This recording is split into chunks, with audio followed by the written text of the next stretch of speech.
Do you ever read a verse in the Bible and just think, well, of course, that's obvious?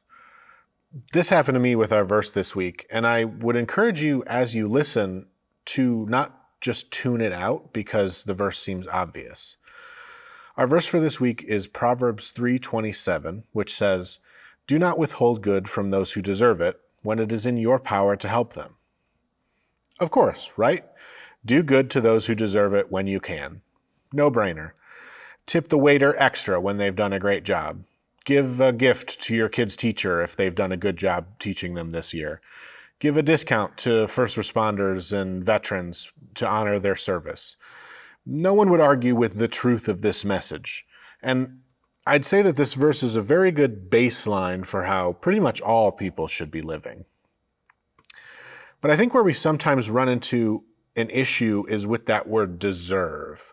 So, how would Solomon suggest that we decide who deserves our help? The thing is, I'm not convinced that that's what he meant. Let's read the same verse in a different translation. Whenever you possibly can, do good to those who need it. Different picture, right?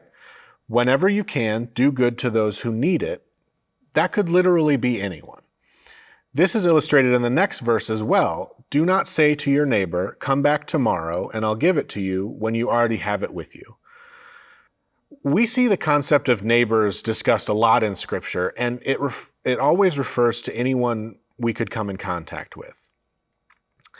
In these verses, Solomon is not making a distinction about who deserves our help, but who needs our help. And I think we can all agree that this is the standard that we are called to as Christians as well. We can all think of verses where Jesus calls us to be good to all people. Just one example from Luke 6, "But to you who are listening, I say, love your enemies, do good to those who hate you, bless those who curse you, pray for those who mistreat you. If anyone slaps you on one cheek, turn to them the other also.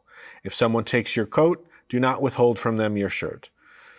Give to everyone who asks you, and if anyone takes what belongs to you, do not demand it back. Do to others as you would have them do to you." Solomon and Jesus are calling us to a higher standard of living than just the common sense way of thinking. Not just to do good to those who we view as deserving, but to those who need it.